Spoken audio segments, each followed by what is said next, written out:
Assalamualaikum warahmatullahi wabarakatuh. Kami dari kelompok 3 yang beranggotakan 3 orang yaitu Ayu Sri Rahayu, Nisa Sukriyah, dan Siti Maryam. Di sini kami akan menjelaskan tentang aneka ragam bisnis syariah kontemporer.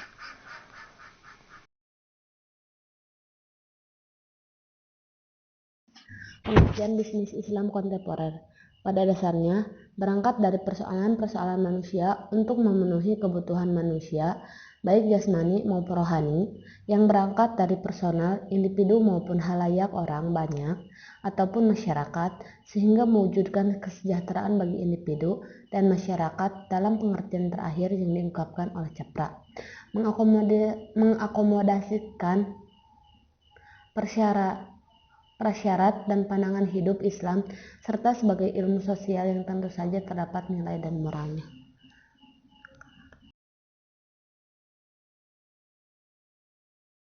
Perkembangan bisnis Islam kontemporer. Perkembangan ekonomi dan bisnis syariah telah diadopsi ke dalam kerangka besar kebijakan ekonomi di Indonesia. Dewasa ini, adapun kebijakan tersebut dipelopori oleh Bank Indonesia dengan diberlakukannya Undang-Undang Nomor 10 Tahun 1998 sebagai dengan menetapkan perbankan syariah sebagai salah satu pilar penjaga dual banking system. Tahun 1990, Majelis Ulama Indonesia memprakarsai terselenggaranya Lokakarya Ekonomi Syariah. Lokakarya tersebut tadi membuka pandangan kalangan ulama dan cendekiawan muslim bahwa Indonesia merupakan negara dengan penduduk muslim terbesar di dunia, namun sangat tertinggal dalam mengimplementasikan ekonomi syariah.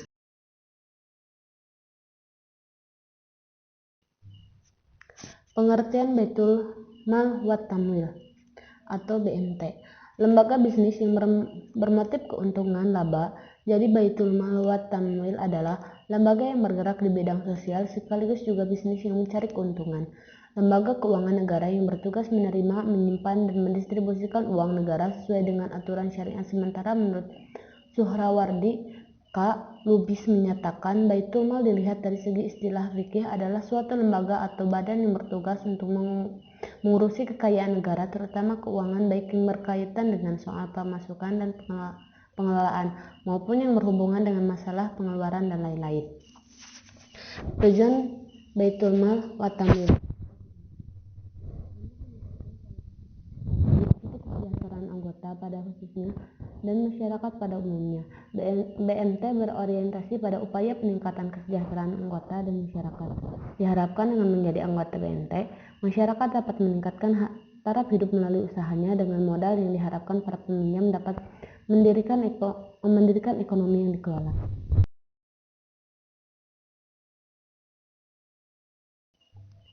Peran dan fungsi BMT. 1.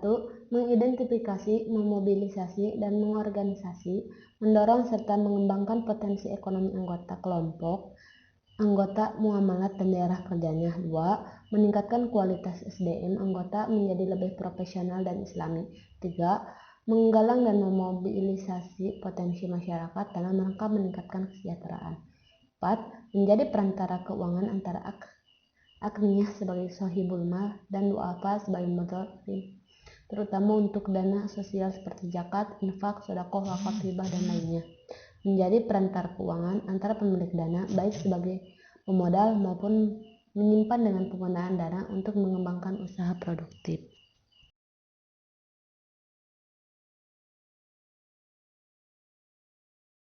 Dapat penghimpunan dana penyaluran dana BMT. Yang pertama ada prinsip wadiah. Prinsip wadiah akadnya ada dua. Yang pertama wadiah yadamanah dan kedua wadiah amanah. Dan yang kedua prinsip mudharabah akadnya ada dua. Yang pertama mudharabah mutlaqah umum atau bebas. Yang kedua mudharabah muqayyad atau terikat. Yang ketiga ada akad ijarah dan syirkah. Yang pertama akad ijarah atau jual beli, yang kedua akad syirkah penyerta dan bagi hasil.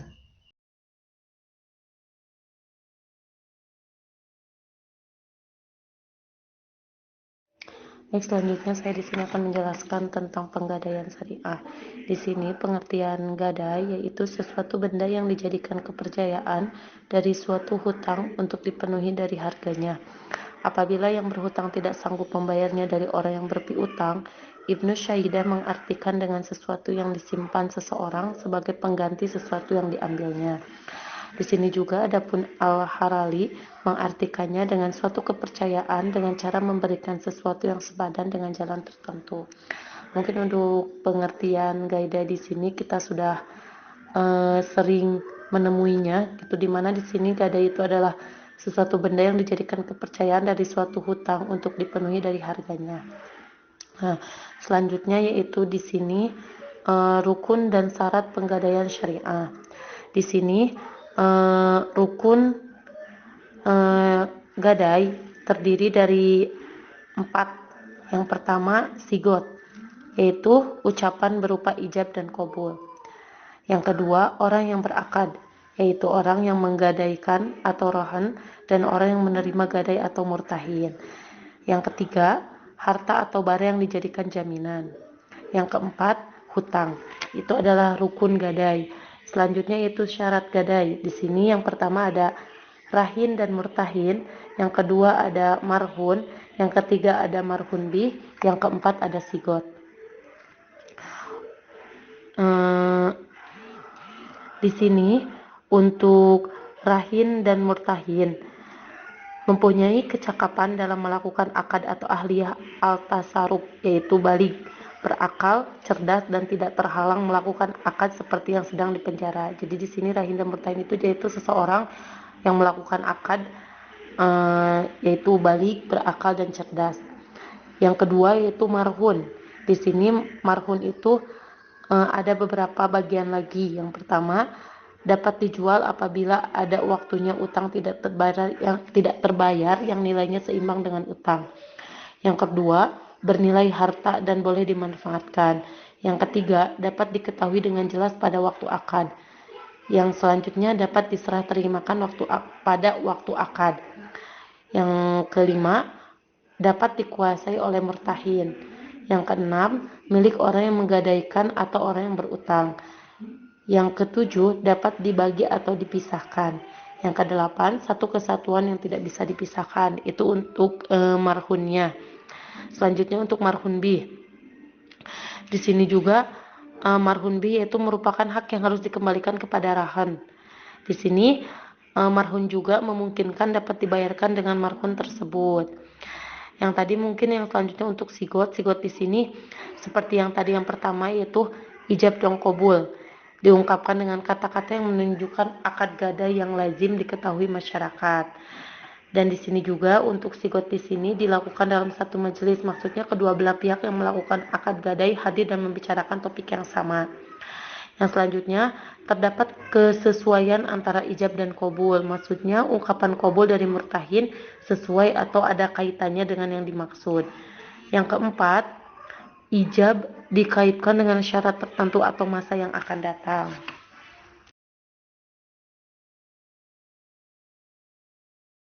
Untuk yang selanjutnya yaitu tujuan, manfaat, dan resiko gadai. Di sini untuk tujuan gadai atau tujuan penggadaian terdapat 4 bagian. Yang pertama, turut melaksanakan dan menunjang pelaksanaan kebijaksanaan dan program pemerintah di bidang ekonomi dan pembangunan nasional pada umumnya melalui penyaluran uang pembiayaan atau pinjaman atas dasar hukum gadai. Jadi mungkin di sini membantu perekonomian seseorang yang lagi kepepet, contohnya mungkin seperti itu. Yang kedua, pencegahan praktik izon, penggadaian gelap, dan pinjaman tidak wajar lainnya. Jadi mungkin dengan adanya gadai ini, peminjamannya atau peminjaman uang itu wajar dilakukan dengan akad tertentu. Selanjutnya, pemanfaatan gadai bebas bunga pada gadai syariah memiliki efek jaring pengaman sosial karena masyarakat yang butuh dana mendesak tidak lagi dijerat pinjaman atau pembiayaan berbasis bunga. Ini kita udah paham ya. Jadi untuk penggadaian ini seseorang yang membutuhkan dana mendesak tidak perlu meminjam ke bank-bank yang mungkin akhirnya harus ada bunga yang dibayar. Selanjutnya Yang keempat, membantu orang-orang yang membutuhkan pinjaman dengan syarat yang mudah. Itu untuk tujuan penggadaian. Yang kedua, untuk manfaat penggadaian. Di sini manfaat penggadaian terbagi menjadi dua. Di sini ada manfaatnya bagi nasabah dan yang kedua ada manfaatnya bagi perusahaan penggadaian. Di sini bagi nasabah, tersedianya dana dengan prosedur yang relatif sederhana dan dalam waktu yang lebih cepat dibandingkan dengan pembiayaan atau kredit perbankan. Yang kedua, nasabah juga mendapat manfaat penaksiran nilai barang bergerak secara profesional. Yang ketiga, mendapatkan fasilitas penitipan barang bergerak yang aman dan dapat dipercaya. Yang selanjutnya, jika rahan diterapkan dalam mekanisme penggadaian, maka akan sangat membantu sesama yang kesulitan dana, terutama di daerah-daerah yang mungkin daerah-daerah terpencil seperti itu. Yang selanjutnya, bank memberikan kemungkinan nasabah lalai atau bermain-main dengan fasilitas pembiayaan yang diberikan bank. Yang selanjutnya, manfaat bagi perusahaan penggadaian. Di sini, yang pertama, penghasilan bersumber dari sewa modal yang dibayarkan oleh peminjam dana. Yang kedua, penghasilan yang bersumber dari ongkos yang dibayarkan oleh nasabah memperoleh jasa tertentu. Bank syariah yang mengeluarkan produk gadai syariah dapat mendapat keuntungan dari pembebanan biaya administrasi dan biaya sewa tempat penyimpanan emas. Yang ketiga, pelaksanaan misi Perum Penggadaian sebagai BUMN yang bergerak di bidang pembiayaan berupa pemberian bantuan kepada masyarakat yang memerlukan dana dengan prosedur yang relatif sederhana. Yang selanjutnya, di sini untuk manfaat bagi perusahaan berdasarkan PP nomor 10 tahun 1990, laba yang diperoleh digunakan untuk 1. Dana pembangunan semesta, 2. Cadangan umum, dan 3. Cadangan tujuan, dan yang keempatnya untuk dana sosial. Di sini juga ada apa sih resiko dari penggadaian ini? Yang pertama, resiko tak terbayarnya utang nasabah atau wan prestasi. Yang kedua, resiko penurunan nilai aset yang ditahan atau rusak. Itu untuk tujuan, manfaat dan resiko penggadaian.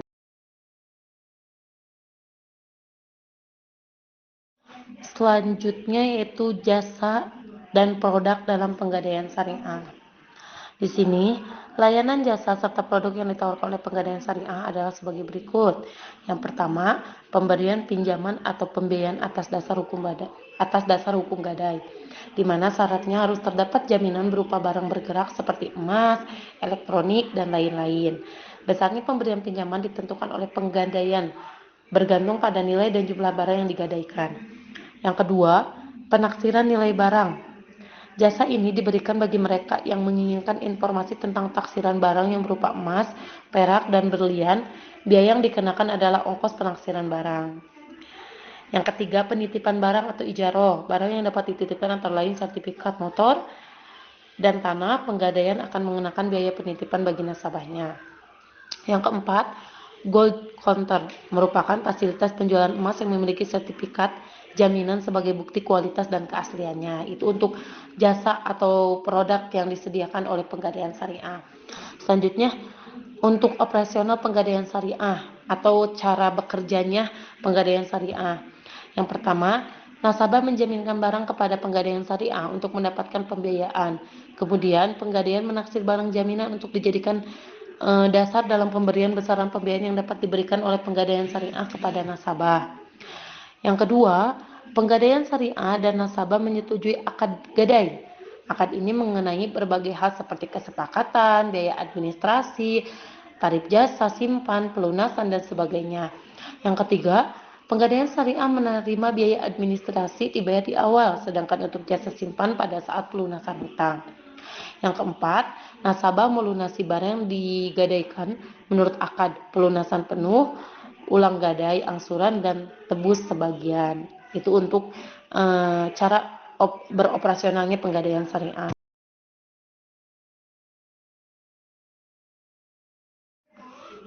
Untuk selanjutnya saya akan menjelaskan juga tentang asuransi syariah. Di sini asuransi syariah merupakan usaha saling melindungi dan tolong-menolong di antara sejumlah orang atau pihak melalui investasi dalam bentuk aset dan atau tabarru yang memberikan pola pengembalian untuk menghadapi resiko tertentu melalui akad perikatan yang sesuai dengan syariah. Di sini di Indonesia, lembaga syariah sekarang berkembang dengan sangat pesat, baik asuransi atau perbankan dan usaha lainnya yang berdasarkan prinsip-prinsip syariah. Di sini pengertian untuk asuransi ini sendiri gitu. Asuransi merupakan salah satu lembaga keuangan modern yang melakukan manajemen risiko yang mungkin dihadapi di masa yang akan datang. Jadi mungkin yang sudah kita ketahui ya pengertian asuransi itu seperti apa.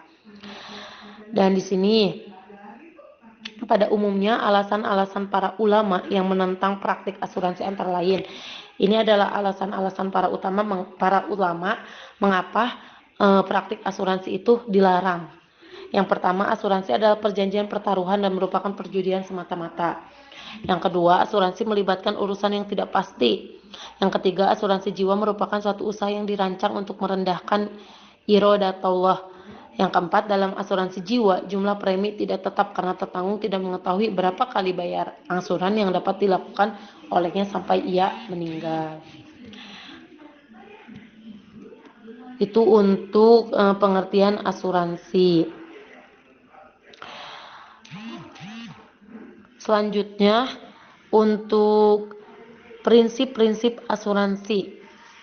Di sini, prinsip asuransi terbagi menjadi beberapa. Yang pertama, prinsip insurable interest, yang artinya jika tergantung tidak memiliki kepentingan terhadap objek yang diasuransikan, maka objek tidak dapat dijamin. Yang kedua, prinsip indemnity, kompensasi keuangan yang eksak cukup untuk mengembalikan tertanggung pada posisi keuangan sesaat sebelum kerugian terjadi. Yang ketiga, prinsip subrogasi, yaitu hak seseorang yang telah membayar ganti kerugian kepada orang lain karena kewajiban hukumnya untuk menggantikan orang lain itu serta menggunakan suatu hak dan upaya hukum orang lain itu baik sesudah maupun sebelum dilaksanakan. Yang selanjutnya, prinsip proximate cause, yaitu suatu penyebab aktif atau efisien yang membentuk suatu rangkaian kegiatan atau kejadian yang menimbulkan sebab akibat. Di sini juga ada prinsip contribution, hak dari seorang penanggung untuk meminta sesama penanggung membayar ganti rugi secara bersama-sama kepada seseorang tertanggung dan bagian dari masing-masing penanggung ini bisa tidak sama besar. Yang terakhir, prinsip utmost good faith, kewajiban untuk mengungkapkan dengan sukarela secara penuh dan akurat semua fakta material atau resiko-resiko yang diajukan baik diminta ataupun tidak. Itu untuk prinsip-prinsip asuransi.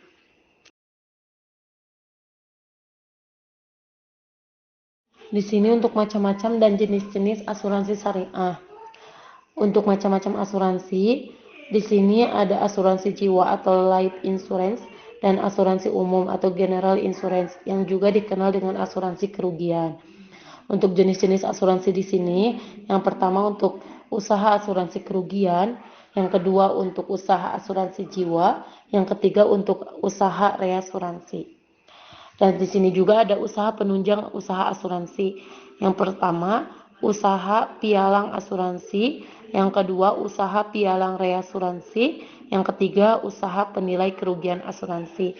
Dan yang keempat, usaha konsultan aktuaria. Itu untuk macam-macam dan jenis-jenis asuransi syariah.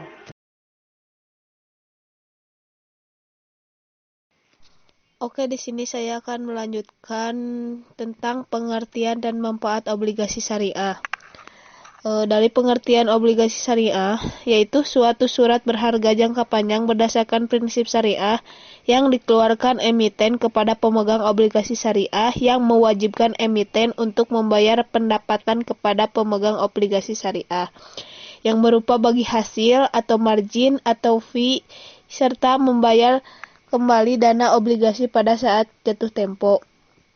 Nah, selanjutnya ada manfaat obligasi syariah, yaitu menyelamatkan ketergantungan umat Islam terhadap bank non-Islam atau konvensional yang menyebabkan berada di bawah kekuasaan bank sehingga umat Islam tidak bisa melaksanakan ajaran agamanya secara penuh terutama di bidang kegiatan bisnis dan perekonomiannya.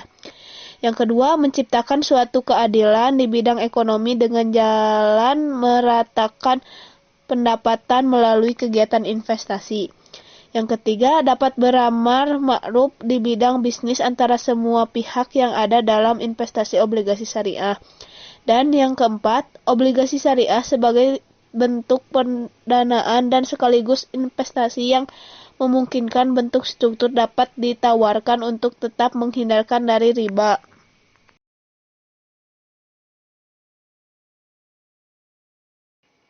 Selanjutnya ada karakteristik dan jenis-jenis obligasi.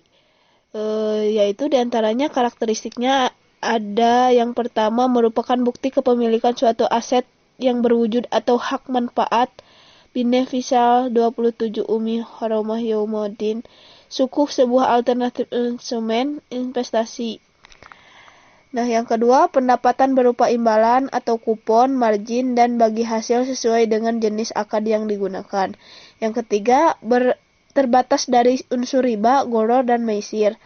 Keempat, penerbitan melalui special purpose special atau SPV. Yang kelima, memerlukan underlying asset. Yang terakhir, penggunaan proseed harus sesuai dengan prinsip syariah. Nah, di sini juga ada jenis-jenis obligasi syariah, yaitu diantaranya suku yang dapat diperdagangkan dan suku yang tidak dapat diperdagangkan.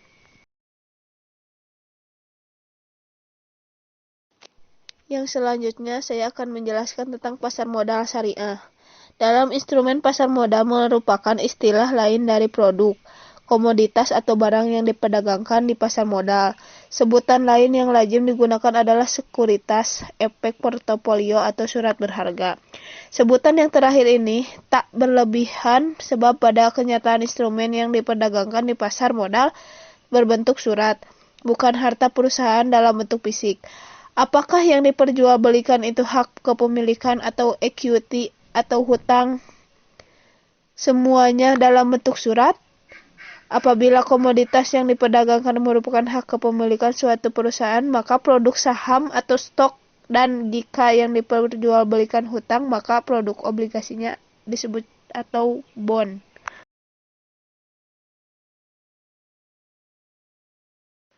Selanjutnya ada fungsi dan prinsip pasar modal syariah. Yang pertama, saya menjelaskan tentang fungsi pasar modal syariah, yaitu terdapat 5 poin, yaitu 1. Memungkinkan bagi masyarakat berpartisipasi dalam kegiatan bisnis. Yang kedua, memungkinkan para pemegang saham menjual sahamnya guna mendapatkan ekuiditas. Yang ketiga, memungkinkan perusahaan meningkatkan modal dan dari luar untuk membangun dan mengembangkan lini produksinya. Yang keempat, memisahkan operasi kegiatan bisnis dan fluktuasi jangka pendek pada harga saham yang merupakan ciri umum pada pasar modal konvensional.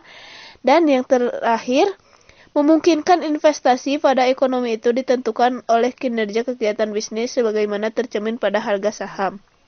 Selanjutnya, saya akan menjelaskan tentang prinsip pasar modal syariah. Terdapat 5 poin juga. Yang pertama, efek yang diperjualbelikan harus merupakan referensi dari barang atau jasa yang halal.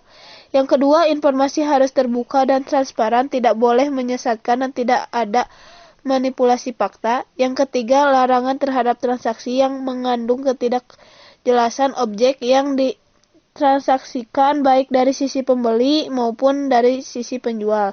Yang keempat, larangan mempertukarkan efek sejenis dengan nilai nominal yang berbeda. Dan yang terakhir, larangan atau perdagangan efek fiskal income yang bukan merupakan representasian.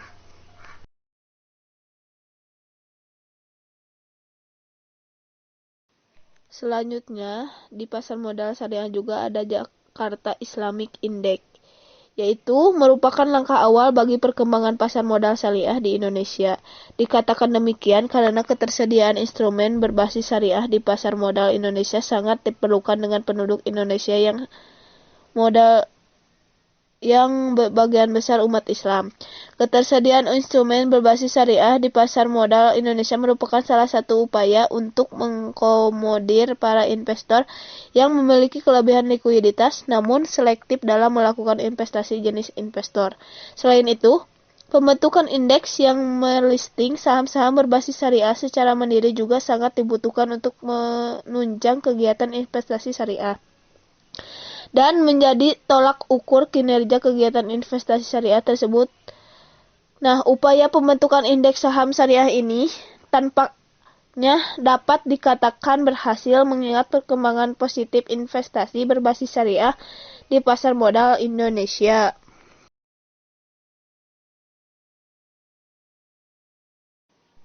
Selanjutnya, di pasar modal syariah juga ada transaksi pada saham dalam perspektif Islam. Secara praktis, instrumen saham belum ditemukan pada masa Rasulullah Shallallahu Alaihi Wasallam dan para sahabat.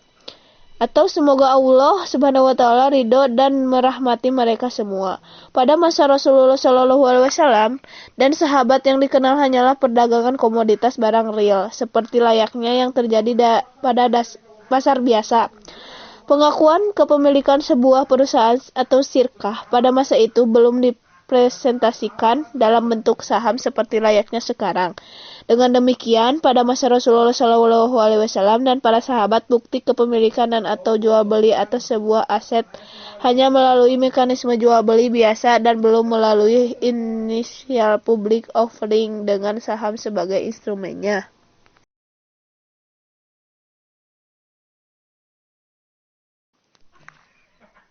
Alhamdulillah, sekian dari kelompok kami. Mohon maaf bila ada kesalahan. Semoga ilmunya bermanfaat bagi yang mendengarkan. Wassalamualaikum warahmatullahi wabarakatuh.